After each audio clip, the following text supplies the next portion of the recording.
বিভাস সর্দার ওই ভবদা বা বিভাসদার বলতে পারে অনেক কথা বলেছে, আপনাকে বলি সম্পূর্ণ অসত্য কথা বলবে যদি এটা বলে থাকে ওরা। কারণ ওই একটা বিষয় নিয়ে উনি একবার মুখ খুলেছিলেন, তাই সমগ্র যাদবপুর লোকসভার বিষয় নয়। দ্বিতীয় কথা হচ্ছে সত্য মিথ্যা প্রমাণের জন্য পার্লামেন্ট টিভি আছে। পার্লামেন্ট টিভির মাধ্যমে টোটালটা রেকর্ড থাকে। আপনারাও চাইলে গুগলে গিয়ে সার্চ করতে পারেন পার্লামেন্ট টিভি।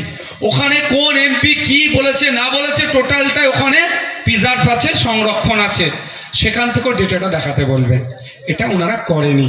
আর একটা কথা, একটা এমপির এক বছরে উন্নয়নের জন্য 5 কোটি টাকা তার দামে আসে। তাহলে 5 বছরে কত কোটি টাকা? 25 কোটি টাকা। এখানে যখন আমার তৃণমূলের বন্ধুরা ভোট চাইতে আসবে, তাদের বলবেন আপনাদের রাইট আছে, ইউ হ্যাভ টু রাইট, আপনাদের রাইট আছে, অধিকার আছে। আপনি জিজ্ঞাসা করতে পারেন যে আমাদের এমপি মহাশয়া বিগত দিনে যিনি ছিলেন আপনাদেরই দলের ছিল তো, মিমি চক্রবর্তী, এই ভবদাদের দলেরই ছিল তো, এই অভিষেক ব্যানার্জির দলেরই ছিল তো, মমতা ব্যানার্জির দলেরই তো ছিল, যে 1 বছরে 5 কোটি, 5 বছরে 25 কোটি টাকা কোথায় কিভাবে খরচ করেছে তার একটা শ্বেতপত্র প্রকাশ করা হোক, আগে আমাদেরকে জানানো হোক 5 বছরে কত টাকা কোথায় খরচ করেছে, তারপরে আমাদের কাছ থেকে ভরছে। বলবেন আপনারা। আমি ভাঙড়ের বিধায়ক, আপনাদের পাশেই। আমাকে মালবার তৃণমূলী বন্ধুরা সাধারণ মানুষের কাছে আমাকে মিসগাইড করার চেষ্টা করে। তাদের আমি তৃণমূলের বন্ধুদেরকে সম্মান জানিয়ে ভাঙড়বাসীকে বলেছি 5 বছর শেষ হওয়ার সাথে সাথে আমি বছরে 60 লাখ টাকা পাই, এখন বেড়ে 70 লাখ হয়েছে। আপনাদের ভবদাও কিন্তু উন্নয়নের জন্য 1 বছরে 70 লাখ টাকা পাই। 60 লাখ ছিল, 70 লাখ হয়েছে, সেটা নওশাদ সিদ্দিকীর জন্য, সংযুক্ত মোর্চার আইএসএফের বিধায়কের জন্য। জিজ্ঞাসা করবেন, এদের বলার সাহস নাই। বিধানসভার মধ্যে এরা বলে না। আমি বলেছিলাম 1.5 কোটি হওয়া দরকার, তাও 10 লাখ বেড়েছে, 70 লাখ বছরে কিন্তু পায়। আপনার হিসাব নিয়ে নেবেন পরে। তো আমি বলেছি আমার তাহলে 5 বছরে 3.5 কোটি মতো হচ্ছে।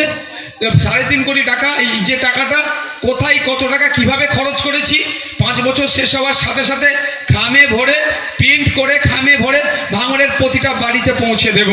আমি বলে নিয়েছি, ভাঙড়ের দায়িত্ব নিয়েছি। তো এখানকার এমপি মহাশয় অত বাড়িতে পৌঁছাতে গেলে অনেক টাকা লাগবে। বর্তমান যিনি তৃণমূলের দল থেকে কন্টেস্ট করছেন তার কাছে অনুরোধ করব, অমুক ঘোষকে ভোট দিন বলে যত ব্যানার করেছেন অন্তত প্রতি বুথে বুথে না হলেও অন্তত একটা করে অঞ্চলে 5 বছরে আপনাদের বিদায়ী এমপি 25 কোটি টাকা নিয়ে কোথায় কোথায় খরচ করেছে তার তথ্যটা একটু মরেশ অঞ্চলের কাছাকাছি একটা করে অন্তত লাগিয়ে দিন। দেখবেন আমি চ্যালেঞ্জ করে যাচ্ছি, এরা লাগাতে পারবে না। কারণ আপনাদের বলি, আমি তো বিধায়ক হয়ে অনেক জায়গার খাবার কল আমি দেখতে পেয়েছি। অনেক খাবার কল আছে এর উন্নয়নের টাকা নিয়ে। জনগণের ট্যাক্সের টাকা জনগণের উন্নয়নের জন্য খরচ করা দরকার, কিন্তু এখানে অনেক খাবার কল আছে। যেমন আপনাদের যদি বলি, একটা কল করতে গেলে যত টাকা খরচ আপনাদের দেখাবে, আমি তো জানি প্রকৃত কত টাকা খরচ হতে হয়। ও দেখবেন এই ভোটের 1 তারিখের আগে এই শ্বেতপত্র প্রকাশ করবে না। কারণ জানে শ্বেতপত্র প্রকাশ করলে এরা যে যদি চুরি করে থাকে সেটা ধরে দেবে নওশাদ সিদ্দিকী। মানে এখানে টাকাটা লুট হয়ে যায়। তাই আপনারা ভাবুন আগামী দিনে কাদেরকে পার্লামেন্টে পাঠাবেন। যারা আপনার হয়ে কথা বলবে তাদেরকে পাঠাবেন না। আপনার উন্নয়নের জন্য যে 5 কোটি টাকা বছরে আসে, 5 বছরে 25 কোটি টাকা, এটার বাইরে লড়াই করে আরো বেশি করে এই পেয়ারার চাষিদের জন্য, এই বারুইপুরের বাসীর জন্য, এই যাদবপুরের মানুষের জন্য সেখানে লড়াই করে বারো করে নিয়ে আসবে, তাকে পাঠাবেন। সেটা আপনাদের উপরে নির্ভর করছে, আমি জোর করব না। আপনার যদি ইচ্ছে যায় যে পাড়ায় এই যাদবপুরের এমপি পাল্টাতে হবে, যাদবপুর থেকে বা জনগণের কণ্ঠ হয়ে পার্লামেন্টে পাঠাতে হবে। সিএএ সময় যিনি যাদবপুর থেকে ভোট দিয়ে আপনারা পার্লামেন্টে পাঠালেন, সেই এমপির কি ভূমিকা ছিল? আশা করছি এমপির পক্ষ থেকে যারা ভোট চাইতে আসছে তাদেরকে একবার জিজ্ঞাসা করবেন। হ্যাঁ, 2019 সালে তো বলেছিলিস ভোটটা দাও, সিএ কে আটকাবো। তো যখন সিএ এর বিলটা পাস হয়েছিল পার্লামেন্টে, মিমি চক্রবর্তী মহাশয়ের ভূমিকা কি ছিল একটু জানতে চাইবেন না আপনারা? তাদেরকে জানতে হবে, শালীনতা বজায় রেখে জানবেন, কোনো অশালীনতা করবেন না। আপনারা ভদ্রভাবে জিজ্ঞাসা করবেন, বলতো বা বলুন যে পার্লামেন্টে মিমি চক্রবর্তী কি ভূমিকা পালন করেছিল। দেখবেন নীল।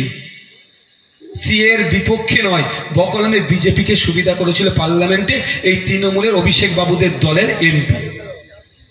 আপনাদের ওই জন্য বলছি একটু সজাগ সতর্ক হতে হবে।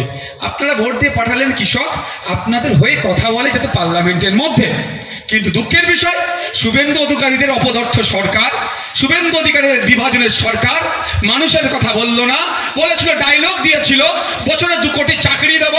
আজকে অনির্বাণ গাঙ্গুলি সাহেবরা যদি ভোট চাইতে আসে প্রশ্ন করবেন যে বিদেশ থেকে কত কালো টাকা ফিরিয়ে নিয়েছে, কতজনের অ্যাকাউন্টে 15 লক্ষ করে দিয়েছে তার তথ্যটাকে দাও, তারপরে ভোট চাইবে এখানে এসে শেখ পাড়াতে। জিজ্ঞাসা করবেন। আর আপনারা তো বলেছিলেন বছরে 2 কোটি চাকরি দেব, ধরুন মুসলমানদের ছেলেকে দেননি, মেনে নিচ্ছে, চলেন। আমার কটা হিন্দু ভাইকে চাকরি দিয়েছে তার তথ্যটা দাও তো। হিন্দুকে বাঁচাতে এসেছিল না শুভেন্দু অধিকারীদের সরকারেরা? বিজেপির যিনি দাঁড়িয়েছেন ডক্টর অনির্বাণ গাঙ্গুলি, এটা সরকার নাকি হিন্দুকে বাঁচাতে এসেছিল, তাই এই 10 বছরে আমার কটা হিন্দু ভাইকে চাকরি দিয়েছে তার তথ্যটা চাইবেন যখন ভোট চাইতে আসবে। দেখেন আমার হিন্দু ভাইকেও এরা চাকরি দেয়নি, বরঞ্চ চাকরি থেকে ছাঁটাই হয়েছে। প্রশ্ন করবেন নোটবন্দির সময় বলেছিল কি নোটবন্দি যদি সুফল না হয় তাহলে চৌরাস্তায় কি করবে? হ্যাঁ, চৌরাস্তায় কি বলেছিল, গলায় কি দেবে? নোটবন্দি সুফল হয়েছে কি কুফল? ছোট ছোট ব্যবসায়ীরা আপনারা বলতে পারবেন যে আজকে এই নোটবন্দির ফলে ছোট ছোট ব্যবসায়ীরা আজকে ধ্বংস হতে চলেছে, আর আদানি আম্বানি গোয়েঙ্কারা বড় বড় শিল্পপতিরা তাদের বিজনেস রকেটের গতিতে বেড়ে যাচ্ছে। বলেছিল নোটবন্দিতে সন্ত্রাসী আক্রমণ কমে যাবে, আরো বেড়ে যাচ্ছে। কি করছে? ব্যর্থ হচ্ছে এরা পারছে না। চীন প্রতিনিয়ত আমাদের দেশে ঢুকে যাচ্ছে, আমাদের ভূখণ্ডকে দখল করছে, কোনো কাজ করতে পারছে না। তাই বলছি এই জমলাবাজির সরকারকে পরাস্ত করতে হবে। এই জমলাবাজির সরকার যখন ভোট চাইতে আসবে প্রশ্ন করবে সবকা সাথ সবকা বিকাশ বলে আপনারা বলছেন, কিন্তু প্রশ্ন আমার 42টা সিট ওয়েস্ট বেঙ্গলে দিয়েছে বিজেপি, 42টার মধ্যে একটাও মুসলিম কেন হলো না? প্রশ্ন করবেন না? মুসলিমদের ভোট চাইতে আসবে পাড়াতে, খুব মিষ্টি লাগবে। ঠিক যেভাবে সায়নী ঘোষ মহাশয়াদের দল থেকে যখন ভোট চাইতে আসবে তখন বলবেন পার্লামেন্টে যখন সিএ বিল পাস হচ্ছিল তখন এমপির কি ভূমিকা ছিল, যেমন প্রশ্ন করবেন কৃষকদের বিরুদ্ধে পার্লামেন্টে যখন বিল পাস হচ্ছিল তখন মিমি চক্রবর্তী কি করছিল, যেমন প্রশ্ন করবেন। আমার সাথে সাথে প্রশ্ন করবেন পার্লামেন্টে যখন ড্রাইভারদের বিপক্ষে বিল পাস হচ্ছিল তখন এই তৃণমূলের পক্ষ থেকে যিনি কন্টেস্ট করেছিলেন যাদবপুরের এমপি হয়েছেন তার ভূমিকা কি ছিল? আমি অবাক হয়ে যাই। আন্দোলন বিজেপির বিরুদ্ধে আমরা করি, আমরা প্রতিবাদ বিজেপির বিরুদ্ধে করি, আইএসএফ মিটিং মিছিল করলে আটকাতে হবে, আর বিজেপি করলে কোনো সমস্যা নেই। বিজেপির আটকাক আমি চাই না। গণতান্ত্রিক রাষ্ট্রে প্রত্যেকের রাইট আছে, মানুষ যাকে চাইবে সে জিতবে। তো আপনাদের বলি একটু ভাবতে হবে। আপনারা কৃষকরা পাঠালেন কোথায়? পার্লামেন্টে মিমি চক্রবর্তী মহাশয়াকে, যে আপনাদের হয়ে কথা বলে যাতে। কিন্তু দুঃখের বিষয় কৃষকদের বিপক্ষে শুভেন্দু অধিকারীদের, সুকান্ত মজুমদারের, দিলীপ ঘোষের বিভাজনের সরকার কৃষকদের বিরুদ্ধে বিল পাস করলো, তখন মিমি চক্রবর্তীরা কোনো প্রতিবাদ করলো না।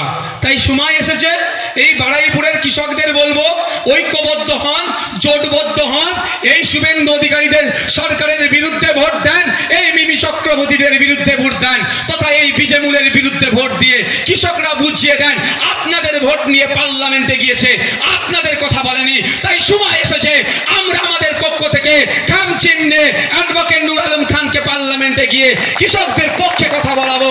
এখানে যারা পেয়ারা চাষি আছে তাদের হয়ে কথা বলবে। আপনারা বুঝিয়ে দেন। আপনাদের ভোট নিয়ে পার্লামেন্টে গেল, আপনাদের কথা বললো না। ড্রাইভারদের বিপক্ষে একটা বিল পাস করেছে, আমি অবাক হয়ে যাচ্ছি। এখানে যারা ড্রাইভার যদি থেকে থাকেন, হ্যাঁ বলুন, আপনারা যারা ড্রাইভার গাড়ি চালান, যখন ছাগল গরু কুকুর যদি রাস্তায় পড়ে যায় ওই থেকে বাঁচানোর জন্য গাড়ি পাল্টি খেয়ে যায় না? অনেকে মারা গিয়েছে কুকুরকে বাঁচাতে গিয়ে, অ্যাক্সিডেন্ট করে মারা গিয়েছে। আর বিজেপি সরকার যে বিল পাস করিয়েছে, ওই রকম কোনো অ্যাক্সিডেন্ট হলে তারপরে যদি নাকি ছেড়ে চলে যায়, কোনো ড্রাইভার ছেড়ে যায় না। তাই 10 বছর জেল, নাহলে 10 লাখ টাকা ফাইন। বলুন এই বিলটা ড্রাইভারের পক্ষে গেছে না বিপক্ষে গেছে? ড্রাইভারদের বিপক্ষে গেছে।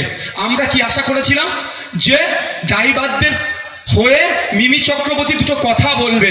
কিন্তু দুঃখের বিষয়, এই ড্রাইভাররা যখন ওয়েস্ট বেঙ্গলে এই বিলটা প্রত্যাহার করে যাতে কেন্দ্র সরকার, ওয়েস্ট বেঙ্গলে যখন প্রতিবাদ করছিল, এই মিমি চক্রবর্তী দলের লোকেরা প্রশাসনকে দিয়ে আবার ড্রাইভারদের উপর অত্যাচার করেছিল।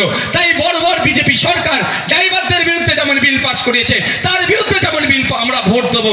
একইভাবে আমরা যাকে এমপি করে পার্লামেন্টে পাঠিয়েছিলাম 2019-এ, তিনি আমাদের হয়ে কথা বলেনি। তার দলকে নতুন করে ভোট দেওয়ার প্রয়োজন নাই। ড্রাইভার ভাইদের বলবো, যদি ভরসা করতে পারেন আমাদেরকে ভোট দিন, খামচিহ্নে ভোট দিন, পার্লামেন্টে গিয়ে এই বিল যাতে প্রত্যাহার করে, ড্রাইভারদের পক্ষে যাতে বিল হয়, তার জন্য অ্যাডভোকেট নূর আলম খান সাহেব আপনাদের জন্য চিৎকার করবে। আমি সত্যি অবাক হয়ে যাই, আন্দোলনটা কাজ ছিল বিরুদ্ধে, বিজেপির বিরুদ্ধে। তো ভাই তাহলে পশ্চিম বাংলায় বিজেপির বিরুদ্ধে আন্দোলন করছে, তৃণমূলের কাজ কি হবে? বরঞ্চ ড্রাইভারদেরকে সাথ দেওয়া, তোরা বেশি করে আন্দোলন কর, বিজেপি যাতে চাপে পড়ে, তাই তো? কিন্তু মমতা ব্যানার্জির আমলে কিছু তার দলের সাঙ্গপাঙ্গকে দিয়ে বরঞ্চ ড্রাইভারদের উপরে আক্রমণ করেছে। আমি ভুল বলছি? ড্রাইভারদা ঘটকপুকুর থেকে শুরু করে ডানকুনি থেকে খোঁজ নিয়ে দেখো কিভাবে আক্রমণ করেছে। তাই বলছি, আপনাদের হাতে ক্ষমতা আছে। আপনারা শুনেছেন যে দেশের চা বিক্রেতা প্রধানমন্ত্রী হয়েছে, এ বিতর্ক আছে। জীবনে আমি কোন দোকানে চা বিক্রি করলো কারো দেখার সৌভাগ্য হয়নি, আর ওনার হাতে চা কে কিনে খেয়েছে কারো সৌভাগ্য হয়নি। আমি বিতর্কে যাচ্ছি না, কিন্তু বলি একটা কথা, দেশের সংবিধান এতটাই পাওয়ারফুল, দেশের নিজেকে যিনি চা বিক্রেতা দাবি করছে তিনি কিন্তু প্রধানমন্ত্রীর আসনে বসতে পারলেন। তাহলে বলুন কিভাবে বসলো? আপনারা বসিয়েছেন তো, আপনারাই বসিয়েছেন, দরকার ভোট দিয়েছে।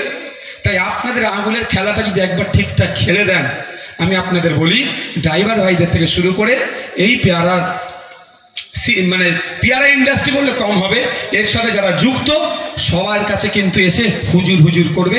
ঠিক ভোটের সময় যেভাবে কাকা জ্যাঠা মাসি পিসি ভোটটা দাও করছে, আর 4.5 বছর খুঁজে পাওয়া যাচ্ছে না। কিন্তু আপনারা যদি আপনাদের আঙুলের খেলাটা একবার ঠিকঠাক খেলে দিতে পারেন, এই বিজেমূলের বিরুদ্ধে ভোট দিয়ে আইএসএফ এর বিরুদ্ধে ভোট দেবেন এবং আইএসএফ এর খামচিহ্নের পক্ষে ভোট দিয়ে একবার পার্লামেন্টে পাঠান, আমি দায়িত্ব নিয়ে বলছি, এরপর থেকে 1.5 বছর সময় বাকি থাকছে। প্রতিটা শাসক দলের নেতারা আপনাদের বাড়ির দাঁড়িয়ে এসে বলবে, কাকা তোমার কি সমস্যা বলো। এমএলএ এসে বলবে, কাকা তোমার কি সমস্যা বলো। জ্যাঠা তোমার কি সমস্যা বলো। চাচা ফুফু তোমার কি সমস্যা আমাদের বলো না, আমরা তো আছি, সমাধান করে দেব। একবার এদের বিপক্ষে ভোটটা দিন। আপনারা কি দেখছে, এ তো ভোট পেয়েই যাচ্ছি, ভোট তো পেয়ে যাচ্ছি, এদের উন্নয়ন করার দরকার কি আছে? এখানে যারা উপস্থিত হয়েছে আজকে, যারা এখানে শুনছি নাকি স্টেজ করলে প্রোগ্রাম করলে মুন্ডু ফুন্ডু উড়িয়ে দেবো, এইসব কিসব কথাবার্তা বলেছে, তাদের উদ্দেশ্য বলছি। তাদের হয়তো মাইকের আওয়াজ শুনতে পারে বা মিডিয়ার মাধ্যমে শুনতে পারে। আচ্ছা একটা কথা বলুন, এখানে যারা আছেন কতজনের বাড়ির লোকজন বেসরকারি স্কুলে পড়াশোনা করে? বাচ্চারা প্রাইভেট স্কুলে আপনাদের কতজনের বাচ্চা পড়াশোনা করে? কেউ নেই। সবার তাহলে সরকারি স্কুলে, সবার সরকারি স্কুলে তো, তাই তো নাকি? এবার বলি, এবার খারাপ লাগতে পারে, আজকে এখান থেকে বাড়ি যাবে, আপনার বাড়ি ক্লাস 3-র বাচ্চাটা, 4-এর বাচ্চাটা, 5-এর বাচ্চাটা, 6-এর বাচ্চাটাকে ডাকবেন, ডেকে বলবেন, 6-এর বাচ্চাকে বসিয়ে বলবেন, বাবু তুই 6-এর একটু অঙ্কটা করে দে তো। অঙ্কের বইটা খুলবেন, দেখবেন, আমি যেটা বলছি একটু ট্রাই করে দেখে নেবেন। গণিতের বইটা খুলে বলবেন, এই অঙ্কটা করে দে তো। বাপ তোর নাম, তোর বাপের নাম, তোর মায়ের নাম, ঠিকানা, কোন স্কুলে পড়িস সেটা ইংলিশে লিখে দে তো, শুধু একটু মিলিয়ে নেবেন। 100টা বাচ্চা আপনার আমার, আপনার ছেলে আমার ভাইপো, আপনার মেয়ে আমার ভাগনা, খোঁজ নিয়ে দেখুন 100টা বাচ্চার মধ্যে 90টা বাচ্চা কিন্তু পারবে না। ক্ষতি কার হচ্ছে ভাই? ক্ষতি কার হচ্ছে? একটু ভাবতে হবে। এইখানটা হচ্ছে গেঁড়া কল। কেন আপনাদের শিক্ষা দিচ্ছে না? আপনি যান, তৃণমূলের একটা বড় নেতা এখন শাসকে আছে, শাসন কার্য তাদের হাতে। দাদা আমাদের ক্লাবটা ভেঙে যাচ্ছে, টালির আছে, ঢালাই করে দেবে। দাদা গিয়ে বলেন ক্যারাম বোর্ডটা খারাপ হয়ে গেছে, ম্যাচ বোর্ড দেবে। দাদা টিভিটা খারাপ, 52 ইঞ্চি এলসিডি দিয়ে দেবে। দাদা ফিস্টি করবো, এই ভোটের সময় এসে 10,000 লাগবে, 12,000 দেবে, বলবে 10,000 ফিস্টি কর, 2,000 মদ খেয়ে হই হই কর। কিন্তু আপনি গিয়ে বলুন দাদা আমাদের এই পাড়ার প্রাইমারি স্কুলে আমাদের বাচ্চাগুলো যায়, ওখানে টেবিল চেয়ার ঠিক নাই, ওখানে ব্ল্যাকবোর্ড ঠিক নাই, ডাস্টার নাই, চক নাই, শিক্ষক নাই। বলবে আচ্ছা দেখছি। ওটা ঠিক করবে না, কারণ কি? যদি আপনার হাতে পেনটা ধরিয়ে দেয়, আপনার ছেলের হাতে যদি কলমটা ধরিয়ে দেয়, চকটা ডাস্টারটা বই খাতাটা যদি তুলে দেয়, তাহলে আর ভবদার হয়ে কে মারপিট করবে? সায়নী ঘোষের হয়ে বুথটা দখল করবে কে? ওর হয়ে মাথাটা ফাটাবে কে? কেসটা খাবে কে? এক কথায় লাঠিয়াল বাহিনীটা থাকবে কে? আপনার ছেলে। আপনার ছেলে পড়াশোনা করলে, উচ্চশিক্ষায় শিক্ষিত হলে, আইন সম্পর্কে একটু একটু জানবে, আইনের ছাত্র না হলেও জানতে পারবে কি কাউকে মারতে যদি যায়, মাথাটা যদি ফাটে বা যায় হয়, 307 ধারায় যদি কেস খাই, যদি প্রমাণ হয়ে যায় কিন্তু আমি জেল খাটবো। আর মারতে গিয়ে যদি মারতে মারতে মরে যায়, 302 ধারায় কেস খেয়ে আর জেলের বাইরে বার হতে পারবো না। আপনার ছেলেকে আর মারতে যাবে? এই ভাই, আপনার ছেলে মারতে যাবে? মারতে যাবে না। তাহলে যদি মারতে না যায়, লসটা কার হবে? যাদের ছেলেগুলোকে এখন প্রাইভেট স্কুলে পড়িয়ে নেতা তৈরি করছে তাদের লস হবে, এই ভবদাদের লস হয়ে যাবে। এখানে এসে যারা বলছিল হুমকি দিচ্ছিল নাকি প্রোগ্রাম করতে দেবো না, তাদের বাচ্চাগুলোকেও বলছি মাইকের আওয়াজ যদি তারা শুনতে পান, যা আমার মনে যদি আমাকে যদি গাল দেওয়ার ইচ্ছা যায়, দুটোর পরিবর্তে 4টে দিয়ে শান্তি হয়, গাল দিন, আমার কোনো যায় আসে না। বিশ্বাস করে আমার যায় আসে না, কারো এটুকু বুঝি কারো উপকারে তো আসছি। কেউ গাল দিয়ে যদি শান্তি পায় তো গাল দিয়ে অন্তত আমার জন্য কেউ শান্তি পাচ্ছে। তবে একটা কথা তাদেরও বলছি, বাড়িতে যান, গিয়ে আপনার বাচ্চাগুলোকে দেখুন। ব্যাপারটা কি জানেন? দলিত, আদিবাসী, নমশূদ্র, মতুয়া, মুসলিম সমাজের, পিছড়ে বর্গের সমাজের ছেলে মেয়েরা যেখানে আছে, যেখানে মানুষ বেশি বসবাস করে, সেই এলাকাগুলোকে দেখুন কি করে রেখেছে। শিক্ষা প্রতিষ্ঠানগুলোকে ইচ্ছা করে ধ্বংস করে রেখেছে। ড্রাইভারের ছেলে উচ্চশিক্ষায় শিক্ষিত হতে পারবে না, ও ড্রাইভার কিং করে, ওর ছেলে যাতে ড্রাইভারই হয় তার ধান্দা করে স্কুলগুলোতে শিক্ষক দিচ্ছে না। ও পেয়ারা চাষ করে খায়, ওর ছেলে যাতে ওই পেয়ারাই চাষ করে চাষি হয়ে থাকে। ওর ছেলে না মন্ত্রী হতে পারে, ওর ছেলে না ডক্টর হতে পারে, ওনার ছেলে না আইপিএস হতে পারে, আইএস হতে পারে। তার জন্য প্রথম যে শিক্ষাটা পাবে, বুনিয়াদী শিক্ষা, প্রাইমারি স্তরের যে শিক্ষাটা, সেটাকেই ধ্বংস করে দিচ্ছে এই ভবদারা। বললেই রাগ হয়ে যাবে। ভবদা বিধানসভা একদম, আমি এখানে বসি, ভবদা ওখানে বসে। আপনাদের বিধায়ক অনেক কথা বলে, কম বেশি কথা বলে বিধানসভাতে, কিন্তু দুঃখের বিষয় এখানে দাঁড়িয়ে বলছি, ভবদা একবারের জন্য বলে না এই চিত্রশালী, এই হরিমূল, এই বেদবেড়িয়ার স্কুলের প্রয়োজন আছে, শিক্ষকের প্রয়োজন আছে, এ দাবিটা তার মুখে আজও পর্যন্ত আমি শুনলাম না। কারণ একটু চোখ কান খুলে দেখুন, একটু ভাবুন। আমি উদাহরণের জন্য বলছি, ভবদার দাদুদের হয়ে আপনার দাদুরা মারপিট করেছে। আপনি দলিত, আপনি আদিবাসী, আপনি মুসলিম, আপনি পিছড়ে বর্গের, আপনাকে লাঠিয়াল করে রেখেছে ভবদাদের দাদুরা। বুঝানোর জন্য বলছি, নেতা এখন যারা নেতা আছে তার দাদুরা, ও দাদুরা কি হচ্ছে, আপনার দাদু অমুকের দাদুর মাথা ফাটিয়েছে, অমুকের দাদু কবরে গেছে, তমুকের দাদু শ্মশানে গেছে, জেল খেটেছে, পরিবার ধ্বংস হচ্ছে, কিন্তু দাদুরা নেতা হয়েছিল। দাদুর ছেলে যে কাকা বা বাবারা তাদের, সে আবার নেতা। আপনাদের বাবারা খোঁজ নিয়ে দেখুন, ওই ওদেরকে নেতা করার জন্য মারামারি করেছে, হানাহানি করেছে, কাউকে শ্মশানে পাঠিয়েছে, কাউকে কবরস্থানে পাঠিয়েছে, কারো মাথা ফাটিয়েছে, জেল খেটে ধ্বংস হচ্ছে। এখন সময় এসেছে এই নেতাগুলোও চাইছে আপনারা ওদের হয়ে মারামারি হানাহানি করে ধ্বংস হন, আপনার পরের প্রজন্মগুলো যাতে না বই খাতা পেন নাই। স্কুলগুলোকে পশ্চিমবাংলায় 8,500 primary school, upper primary school বন্ধ হতে চলেছে। এই যে 8,500 প্রাইমারি আপার প্রাইমারি স্কুল বন্ধ হচ্ছে, ক্ষতিটা কার হবে? এমএলএর হবে, এমপির হবে, অভিষেক ব্যানার্জির হবে, মমতা ব্যানার্জির হবে, সুজন চক্রবর্তীর হবে না মোহাম্মদ সেলিমের হবে? এদের কারো হবে না। 300 টাকার রোজে যারা চটে বসে আছেন, অমুক দাদা জিন্দাবাদ, অমুক দিদি জিন্দাবাদ বলছেন, তাদের ক্ষতি হচ্ছে। এটা তো চাই।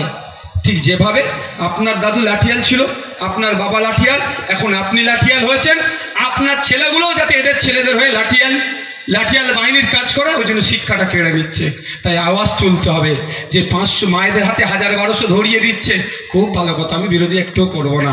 কিন্তু মা, আপনার আজকে বাড়িতে গিয়ে আপনার বাচ্চাকে জিজ্ঞাসা করুন তো, ক্লাস 6-এ যে পড়ে, সে ইংলিশে আপনার যেটা বললাম লিখতে পারছে কি? পারছে না। তাহলে 1000-1200 থেকে আমি মনে করি যদি আপনি সত্যিকারের আপনার ছেলের ভবিষ্যৎ চান, আপনাকে আগে আওয়াজ তুলতে হবে। 1000-1200 পরে হবে, আগে আপনার ছেলে যে স্কুলগুলোতে পড়ে, সরকারি স্কুলে পর্যাপ্ত পরিমাণে শিক্ষক দিয়ে শিক্ষার পরিকাঠামো গড়ে তুলতে হবে।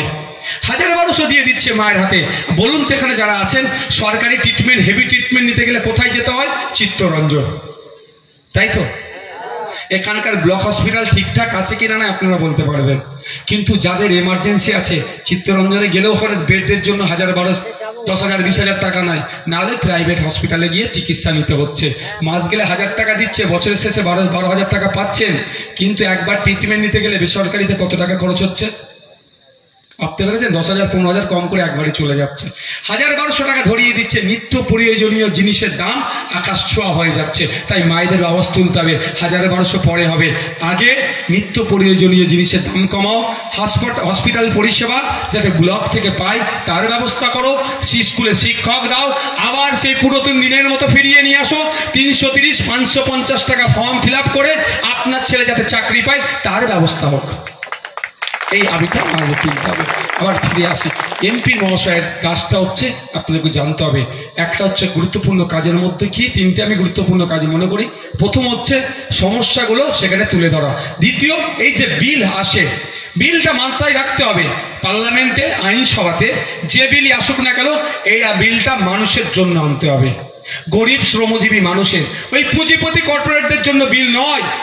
বিলটা আপনার পাড়ার যিনি খেটে খায় তার পক্ষে যাতে আসে। কিন্তু দুঃখের বিষয় আমরা কি দেখছি, কর্পোরেটদের জন্য বিল হচ্ছে, আমাদেরকে তার প্রতিবাদ করতে হবে। আর ইউনিক আইডিয়া থাকলে সেখানে শেয়ার করবে, যেটাকে প্রাইভেট বিল বলা হয়, তার মাধ্যমে। কিন্তু দুঃখের বিষয়, ইউনিক আইডিয়া তো দূর কি বাত, যখন জনগণের বিপক্ষে বিল আসছে কোনো শব্দ খরচ করছে না, আর 5 কোটি বছরে 25 কোটি সেই বিষয়ে কোনো কথাও বলছে না। তাই উপস্থিত জনগণ, আমি আপনাদের কাছে বলবো, অনেক কথা বলে ফেললাম, 9:23 আর 2-4 মিনিট বলে শেষ করে দেবো। অনেক বকে ফেললাম নেতাদের মতো। তো আমি আপনাদের কাছে অনুরোধ করব, আগুনের খেলাটা দেখান। একবার আগুনের খেলা যদি সঠিক জায়গায় খেলতে পারেন, আমি আপনাদের বলে যাই, এই পশ্চিমবাংলা যে দুরবস্থা, এই যে চাকরি চুরি হচ্ছে, রেশন চুরি হচ্ছে, বাচ্চাদের মিড ডে মিল চুরি হচ্ছে, সরকারি কর্মচারীদের, তাদেরকে আপনারা, আমার পরিবারের লোকেরা তো অনেকে সরকারি চাকরি করছে, খোঁজ নিয়ে দেখুন তো। এই যারা পুলিশ, এখানে পুলিশ বন্ধুরা মাঝে মধ্যে ডিউটি করে, তো পুলিশ আমাদের বন্ধু, আমাদের শত্রু নয়। পুলিশকে কেউ আপনারা খারাপভাবে দেখবেন না। আপনার আমার পরিবারের লোকজনই পুলিশে চাকরি করছে। হ্যাঁ, 2-4 জন পুলিশ আছে, স্বল্প পুলিশ আছে, তারা যারা বিকিয়ে দিয়েছে, তারা বয়স হয়েছে, কিন্তু তাদের বিরুদ্ধে আমরা আইনি লড়াই আছি। কিন্তু অনুরোধ, আপনাদের আইনকে হাতে তুলবেন না। এই পুলিশ বন্ধুদের 8 ঘন্টার বদলে কত ঘন্টা ডিউটি করাচ্ছে জানেন? মমতা ব্যানার্জি শুধু থানা বেরিয়ে দিচ্ছে, আরে বাড়াচ্ছে, বাড়াও না, কোনো অসুবিধা নেই। ভাঙড়ে 4খানা থানা দিয়েছে, নাকি আরো 4টে দেবে। আমি বলেছি পাড়ায় পাড়ায় থানা করে দাও, আমার কোনো সমস্যা নাই, ও পাড়ায় পাড়ায় থানা করে দিই, কোনো সমস্যা নেই। কিন্তু ওই থানাতে পুলিশকেও দিতে হবে তো। আমার পুলিশ, আপনার এই বারুইপুরের পুলিশদের খোঁজ নিয়ে দেখুন তো, একটা পুলিশকে 10 ঘন্টা, 12 ঘন্টা, 14 ঘন্টা, 16 ঘন্টা, 800 ঘন্টা ডিউটি করতে কেন হবে? একদিকে তাদের সরকারি কর্মীদের যে দিয়ে তাদের দিচ্ছে না, আর উল্টে তাদেরকে বেশি খাটিয়ে নিচ্ছে। তাই আপনাদের বলবো, সিভিক ভলেন্টিয়ার তো বেশি এখন হয়ে গেছে পুলিশের থেকেও। তো সিভিক ভলেন্টিয়াররা কনস্টেবলের থেকে কোনো অংশে কম কাজ করছে না, কিন্তু তাদের মাইনে 9,000 না 10,000, 1000 বেড়েছে, সেটাও আমার জন্য। বিধানসভায় আমি এতবার ওদের হয়ে কথা বলেছি, লাস্টে ধিৎকারে কিছু হলো বাড়িয়েছে অর্থমন্ত্রী, এতবার ওদের হয়ে বলেছি আমি। তো আগামী দিনে বলে যাবে, আমাদের কিন্তু 1000 টাকা বাড়াবার নয়, সমকাজে সমবেতনের জন্য দাবি করছি। তো আপনাদের বলবো, যে সমস্যাগুলো চলছে, এই চাকরি চুরি থেকে শুরু করে, রেশন চুরি থেকে শুরু করে, আদিবাসীদের অধিকার চুরি হচ্ছে, দলিত কোটাতে, আদিবাসী কোটাতে নন আদিবাসী দলিতরা চাকরি করে নিচ্ছে, মুসলিমদের জন্য যে কোটাটা সংরক্ষণ আছে নন মুসলিমরা চাকরি করে নিচ্ছে, এর বিরোধিতায় আমরা আছি। যদি আপনারা চান আমার আদিবাসীর জন্য যে কোটা, আমার দলিতদের জন্য যে কোটা, আমার মুসলিমদের জন্য যে কোটা, এক কথায় যার যেটা অধিকার সুনিশ্চিত হওয়া দরকার, তাহলে আপনাদের বলবো, জুন মাসের 1 তারিখে কোনো প্ররোচনায় পা দেওয়ার দরকার নাই, কোনো হুমকি চুমকিতে মাথা দেওয়ার দরকার নাই। চুপচাপ সকাল সকাল গিয়ে, চুপচাপ গিয়ে খামে ছাপ দিয়ে বাড়িতে চলে আসবেন। আমাদের নুরুল আলম ভাইকে পার্লামেন্টে পাঠাবেন, দেখবেন এই সমস্যার অনেক সমাধান হচ্ছে। বন্ধুগণ, একদম শেষের দিকে এসেছি। আপনাদের কাছ থেকে, যেহেতু শহর এলাকারই মানুষজন, তো বারুইপুর কাছাকাছি তো শহর, একটা কথা আপনাদের জিজ্ঞাসা করব, একটু জোর গলায় উত্তর দিতে হবে। আচ্ছা, কোনোদিন দেখেছেন মমতা ব্যানার্জি আর শুভেন্দু অধিকারীর সাথে মারামারি হতে? একটু জোরে বলুন। অভিষেক ব্যানার্জির সাথে আপনার অধীর বাবুর মারামারি হতে? কোনোদিন দেখিনি আমরা সুজন চক্রবর্তীর সাথে দিলীপ ঘোষের মারামারি হতে, মোহাম্মদ সেলিমের সাথে ফিরহাদ হাকিমের মারামারি হতে কোনোদিন দেখেছেন? আমরা দেখি না। দেখতে চাই কি? আমি তো দেখতে চাই না, আমি দেখতে চাই না। কিন্তু মারামারি কোথায় হয়? পাড়াতে বুথে মারামারি করে মাথা ফাটিয়ে ধ্বংস হয়ে যাচ্ছে। আমি প্রত্যেকটা রাজনৈতিক দলের নেতাদের বুথের স্তরে যারা আছেন যাদের চর্বি বেশি তাদের উদ্দেশ্যে বলছি, সত্যি আমি এই ভাষাটা ব্যবহার করি, খারাপ লাগলে আমাকে ক্ষমা করবেন। আমার মনে হয় এদের চর্বিটা একটু বেশি। কারণ মমতা ব্যানার্জি শুভেন্দু অধিকারীকে ডেকে বিধানসভায় চা খাওয়াচ্ছে, আর এই বারুইপুরে বিজেপি আর তৃণমূলের কর্মীদের মধ্যে মারামারি করে জেল ক্ষতি করছে কেন? তাদের নেত্রী যদি শুভেন্দু অধিকারীকে ডেকে চা খাওয়াতে পারে এসি রুমে বসে, অন্তত ওরা নন এসিতে চা খাও তোমরা, এটা হয় না। সিপিএম এর যারা আপনার কি বলে সুজন চক্রবর্তী সিপিএম এর নেতা, পার্থ চ্যাটার্জি তৃণমূলের নেতা, এক জায়গায় এসি রুমে বসে গল্প করছে, তাদের মধ্যে লড়াই হচ্ছে না, আর বারুইপুরে সিপিএম তৃণমূল মিলে মারামারি করে ধ্বংস হয়ে যাচ্ছে। কুণাল ঘোষ তৃণমূলের নেতা, দিলীপ ঘোষ বিজেপির নেতা, সুকান্ত মজুমদার বিজেপির নেতা, এক জায়গায় বসে কেক কাটছে, তাদের মধ্যে কোনো লড়াই নাই। আজকে কীর্তি আজাদ আর ওর নামটা কি দিলীপ ঘোষ কোলাকুলি করলো, কোনো লড়াই নাই। গত বৃহস্পতিবারে তন্ময় বাবু আর সজল বাবু, একজন বিজেপি একজন সিপিএম, কোলাকুলি করেছে, কোনো লড়াই নাই। আর যত লড়াই বুথে। কেন ভাই? একটু ভাবতে হবে, আমাদের কি চর্বিটা একটু বেশি নাকি বুথের লোকের? খারাপ লাগছে ভাই কথাটা? একটু ভাবেন, একটু ভাবেন যে কারা ক্ষতি করছে, কাদের ক্ষতি হচ্ছে, আর লাভটা কারা? নেপই মারে দই কথায় আছে জানেন তো, কারা দইটা মেরে দিয়ে চলে যাচ্ছে। একটু ভাববেন। আমি বলছি আমরা বিকল্প পলিটিক্সের সন্ধানে এসেছি, আর সন্ধান দিতে এসেছি। আমরা বলছি এই মারামারি হানানিটাকে বন্ধ করতে হবে। 1952 সাল থেকে আপনারা কিন্তু ভোট দিয়ে যাচ্ছেন, আপনারা মিনস এই ভোটাররা। 1952 সাল থেকে এইখানকার মানুষরা ভোট দিয়ে পার্লামেন্টে পাঠালো, আইনসভার মধ্যে পাঠালো, যাতে আপনাদের হয়ে দুটো আইনের কথা বলে আপনাদের পক্ষে যাতে আইন তৈরি হয়। কিন্তু দুঃখের বিষয় 17 বার এমপিরা ভোট নিয়ে পার্লামেন্টে গেল, 5 বছর শেষে তার পেনশন পেয়ে বেড়ে গেল, সে পেনশন পেতে লাগলো। কিন্তু যারা ভোট দিয়ে পার্লামেন্টে পাঠালো তারা যে চটে বসেছিল সেই চটেই বসে আছে, বরঞ্চ যাদের ব্যবসা ছিল ক্রমশ তার ব্যবসা ডাউন হচ্ছে। এখানে যারা আছেন সবাই তো কম বেশি খেটে খাই আমরা। যে ব্যবসায় করেন একটু বুকে হাত দিয়ে বলুন তো, 10 বছর আগে 20 বছর আগে যে ব্যবসায় যতটুকু ইনকাম করতেন এখন কমেছে না বেড়েছে? আমি দায়িত্ব নিয়ে বলছি এখন কমে গিয়েছে, এখন ক্ষতি, এখন মেহনত বেশি করতে হচ্ছে, কামাই কম হচ্ছে। তাহলে আমাদের সরকারের কাজটা কি? যে সরকার চলছে এইটা কোনো রাজা প্রজাদের ব্যাপার নয়, সরকারকে আপনি তৈরি করেছেন, এই জন্যই তৈরি করেছেন যে এত মানুষ মিলে কিভাবে পরিচালনা করব সম্ভব নয়। এত 140 কোটি মানুষের মধ্যে 543 জনকে দায়িত্ব দিচ্ছি, আইন এমন তৈরি করবে আমি কৃষক মাস গেলে 7,000 টাকা এখন ইনকাম করি, এমন আইন তৈরি করবে আগামী 5 বছরের জন্য, যাতে করে আমি মাস গেলে 14,000 15,000 ইনকাম করতে পারি। এই আইন তৈরি হওয়া দরকার, কিন্তু তার উল্টো হচ্ছে। কৃষক 7,000 ইনকাম করছে, সেটা হাতে কমে যাচ্ছে বরঞ্চ এখন। তাই বন্ধুগণ আপনাদের বলবো একটু চোখ কান খোলা রাখতে হবে। অনেকে অনেক কথা বলবে, এই শুভেন্দু অধিকারীরা বিভাজনের কথা বলে হিন্দু মুসলমানের ভাগ করে ক্ষমতায় টিকে থাকতে চাইবে, আর এই অভিষেক ব্যানার্জিরা শুভেন্দু অধিকারীদের ভয় দেখিয়ে আপনাদেরকে ভোটটাকে নিয়ে নেবে। এই সিএ নিয়ে বলছিলাম না, এটা হচ্ছে ভোট ধরা কল, আর কিচ্ছু নয়। আমি আপনাদের বলে যাই, মমতা ব্যানার্জি নয়, আপনার শুভেন্দু অধিকারী থেকে শুরু করে দিলীপ ঘোষ, অমিত শাহজি থেকে মোদি জি পর্যন্ত কারো ক্ষমতা নাই কোনো ভারতীয়দেরকে দেশ থেকে তাড়াবার, কারো ক্ষমতা নাই। কিন্তু ওরা ভোট ধরা কল, সিএটাকে করে কি বলছে, হিন্দু মুসলমানের মধ্যে বিভাজন করতে চাইছে। বিজেপি শুভেন্দু অধিকারীরা দিলীপ ঘোষরা কি বলছে, এবার মুসলমানদের সাইজ করবো, আর হিন্দুরা তুমি আমাকে ভোট দাও। কিছু কিছু হিন্দু ভাই, সবাই নয়, মাত্র 100টার মধ্যে 30টা হিন্দু ভাই, 100টার মধ্যে 70টা হিন্দু ভাই এই বিজেপিকে কিন্তু পরাস্ত করার জন্য প্রস্তুত আছে। তার ডেটা বলছে, আমি বলছি না। তো 100টার মধ্যে 30টা হিন্দু ভাই ভাবছে হয়তো এই এবার কিছুতে সাইজ করবে, ঘোড়ার ডিম হবে। কাকে দেশ থেকে তাড়াবে? কারণ ক্ষমতা আছে।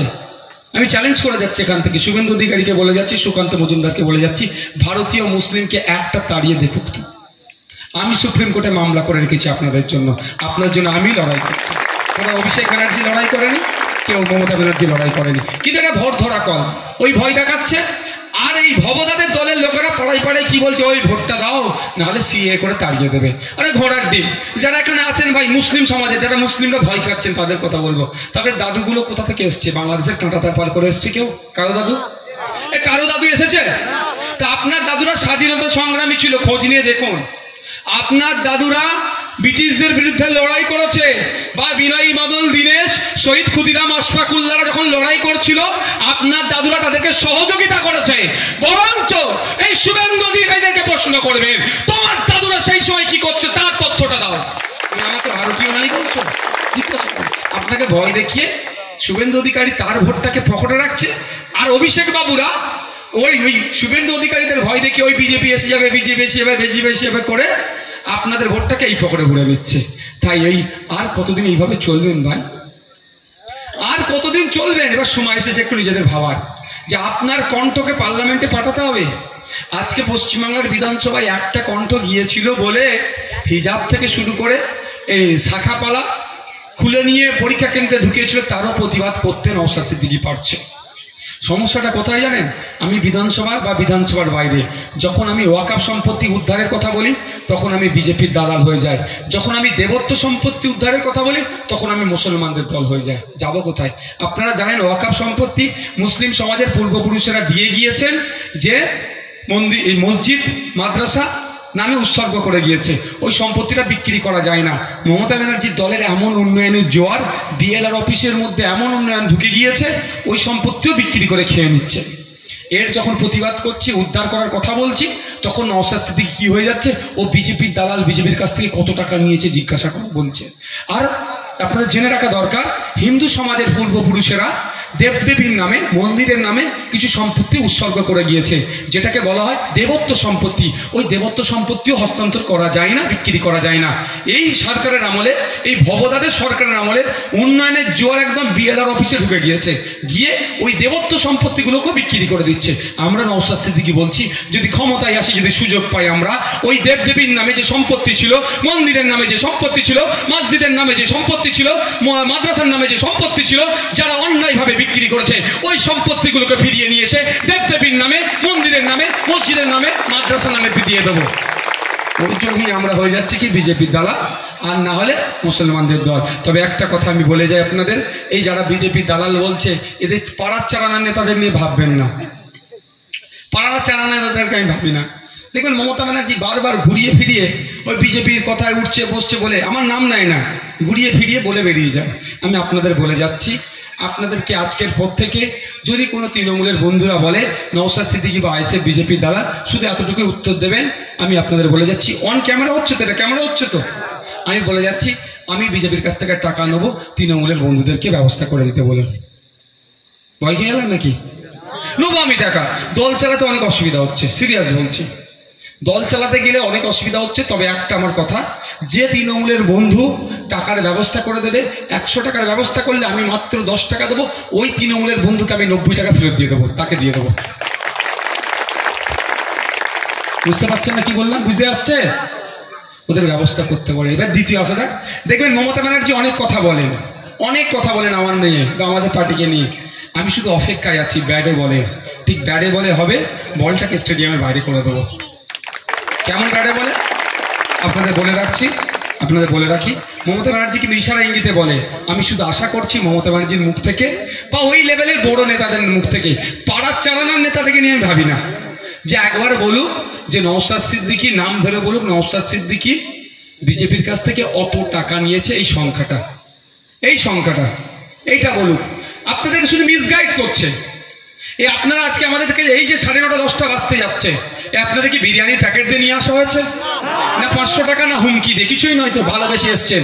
এইখানে তৃণমূলের প্রোগ্রাম করতে গেলে আমি চ্যালেঞ্জ করে বলছি, 500 টাকা বিরিয়ানির প্যাকেট হুমকি ছাড়া এখানে মাঠ ভর্তি হবে না। এই এত রাতে এই মাঠ, এই জন্য আপনারা আমাদের কাছে যে এগিয়ে আসছেন, এখানে হিন্দু, দলিত, মুসলমান সব সমাজের মানুষ এগিয়ে এসেছে। নওশাদ সিদ্দিকী কি বলছে, আইএসএফ কি বলছে, তারা গ্রহণ করছে। এটা কিন্তু ওদের ঈর্ষা হয়ে যাচ্ছে, ওই জন্য আমাদের সম্পর্কে মিসগাইড করছে।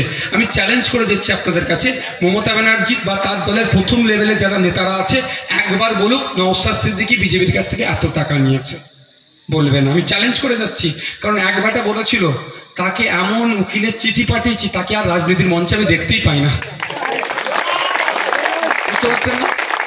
শুধু এইটুকু বলুক, এইটুকু মমতা ব্যানার্জি বা তার দলের প্রথম সারির নেতারা বলুক, আচ্ছা আমি বলে বাদ দিন, অত বড় যেতে হবে না। আপনাদের বিধায়ক ভবদাকে বলতে বলবেন, যদি বলে যে ভবদা আপনি শুধু বলুন নওশাদ সিদ্দিকী বিজেপির কাছ থেকে 1 টাকা থেকে শুরু করে 1000 কোটি টাকা, যেটা আপনার ভালো লাগবে সেটা একটু শুধু নাম ধরে বলে দিক। আমি চ্যালেঞ্জ করছি, ভবদাও বলবে না, কারণ ভবদার বন্ধু শওকত দা নওশাদ সিদ্দিকীর 5 টাকার পেনের এমন খোঁচা খেয়েছে কোর্টে গিয়ে জামিন নিতে হচ্ছে। বুঝতে পারছেন? এগুলো শুধু আমাদের নামে দাগিয়ে দেওয়ার চেষ্টা করে। আমি বলছি আমার জায়গায় লক্ষ্মীকান্ত হাসদা থাকলে আছে, তাকেও দাগিয়ে দেবে। যারা আমরা পিছড়ে বর্গের আছি তাদের নেতৃত্ব কোনোদিন মানতে চাইবে না। সব সময় চাই আমরা এই নওশাদরা, এই লক্ষ্মীরা সব সময় কি করবে? হুজুর হুজুর করবে, মারামারি করবে, হানাহানি করবে, কেস খাবে, মরবে, কবরে যাবে, শ্মশানে যাবে। এরা এটাই চাই। এরা চায় না এই নওশাদরা দেশের আইনসভার মধ্যে গিয়ে মানুষের হয়ে কথা বলুক, মানুষের হয়ে কথা বলুক। এরা চায় না ড্রাইভারদের হয়ে কথা বলুক, এরা চায় না কৃষকের হয়ে কথা বলুক, এরা চায় না। এরা সবসময় চায় এরা ভোটার হয়ে থাকুক। আর ভোটার কেমন হয়ে থাকবে? যখন যেদিকে ঘুরাবো সেদিকে ঘুরবে। তা বন্ধুগণ, এটা আপনাদের কাছে ক্লিয়ার হলো তো নাকি? যদি আজকের পর থেকে কেউ বলে বিজেপির কাছ থেকে টাকা নিয়েছে, বলবে তুই ব্যবস্থা করে দে, তোকে 90% দেবে বলেছে ভাইজান। পারবেন তো? দ্বিতীয় কথা আপনাদের শেষ করছি, আমি ওই অনুরোধটা আবার ফিরে আসছি। শুভেন্দু অধিকারী, মমতা ব্যানার্জি, দিলীপ ঘোষ, কুণাল ঘোষ, পার্থ চ্যাটার্জি, সুজন চক্রবর্তী, মোহাম্মদ সেলিম, ফিরাদ হাকিম, অধীরবাবু কায়ও হাতে হাতে লড়াই করে না। লড়াইটা কি হয়? মিডিয়ার মাধ্যমে, মাইকের মাধ্যমে। আমি অনুরোধ করে যাচ্ছি, আবারও বলছি, ভালো লাগলে 1 তারিখে খামচিহ্নে ভোট দেবেন, পার্লামেন্টে পাঠাবেন। যদি না ভালো লাগে আমি জোর করবো না, রাতের অন্ধকারে হুমকি চুমকি 500 টাকা বিরিয়ানির প্যাকেট দেবো না, কিচ্ছু আমি দেবো না, এমন নাই। কিন্তু অনুরোধ করছি, যদি না ভালো লাগে ভোট দেবেন না, এটাও আমি বলছি। কিন্তু ভোটের জন্য মারামারি হানাহানিতে জড়াবেন না। 1952 সাল থেকে আপনার দাদু, আপনার বাবা, আপনার একটু দেখুন তো ক্ষতিটা কাদের হয়েছে। নেতারা কিন্তু দিল্লি গেছে, দিল্লি এসেছে, পেনশন পাচ্ছে, বসে বসে খাচ্ছে। ক্ষতি কাদের হয়েছে? ভোটারদের হয়েছে। মারামারি হানাহানিতে ভোটাররা জড়িয়ে পড়েছে। আমি অনুরোধ এটাই, মারামারি হানাহানিতে জড়াবেন না। যার যাকে ভালো লাগবে ভোট দিন না, এটা তো ডেমোক্রেসি। বিনয় বাদল দীনেশদের লড়াইটা তো এখানেই, তাদের লড়াই আত্মবলিদানের ফলে, আত্মত্যাগের ফলে তো আমরা এটাই পেয়েছি। তো এটাকে আমরা ইউটিলাইজ করবো না কেন? কেন মারামারি হানাহানিতে জড়াচ্ছি আমরা? আমি আবারও অনুরোধ করছি, ভোট আসবে যাবে, নেতা দিল্লি যাবে, নেতা কলকাতায় যাবে, এসি ফ্লাইট, এসি ট্রেন চড়ে যাবে, ফ্লাইট চড়ে দিল্লি যাবে। কিন্তু আপনাদের ক্ষতি হয়ে গেলে বছরে একটা দিন খুব বেশি হলে ছবি টাঙিয়ে মালা দিয়ে কি বলবে? অমুক অমর রাহে বলে ছেড়ে দেবে। কিন্তু বাকি 364টা দিন কিভাবে যাচ্ছে বা কিভাবে যাবে নেতারা একবারের জন্য ভাবে না। যদি নেতারা একবারের জন্য ভাবতো তাহলে এই মারামারি হানাহানি করার জন্য লোককে ঠেলে দিত না। তাই অনুরোধ, নেতারা নেতাদের মতো চললেও আপনারা সাধারণ মানুষ যথেষ্ট জাগ্রত আছেন, সজাগ আছেন। যাকে ইচ্ছা ভালো লাগলে ভোট দেবেন, কিন্তু মারামারি হানাহানিতে জড়াবেন না। ভালো থাকবেন, সুস্থ থাকবেন। ধন্যবাদ। ধন্যবাদ। আমাদের আজকের যে কর্মসূচি, সেই কর্মসূচি আমরা এখন শেষ করছি। এখন মিডিয়া বন্ধুদের কিছু প্রশ্নের উত্তর মাননীয় চেয়ারম্যান দেবেন। কি প্রশ্ন আছে তোমাদের? বল ভাই, বাইরের মাইক থেকে অফ করে দেন তো, মাইকম্যান যিনি আছেন। না আপনি খান ভাই, নাও কি প্রশ্ন আছে? আবার কি কঠিন কঠিন কোশ্চেন করবে? আমাদের মিডিয়া কি ভয় লাগে? কি বলাতে কি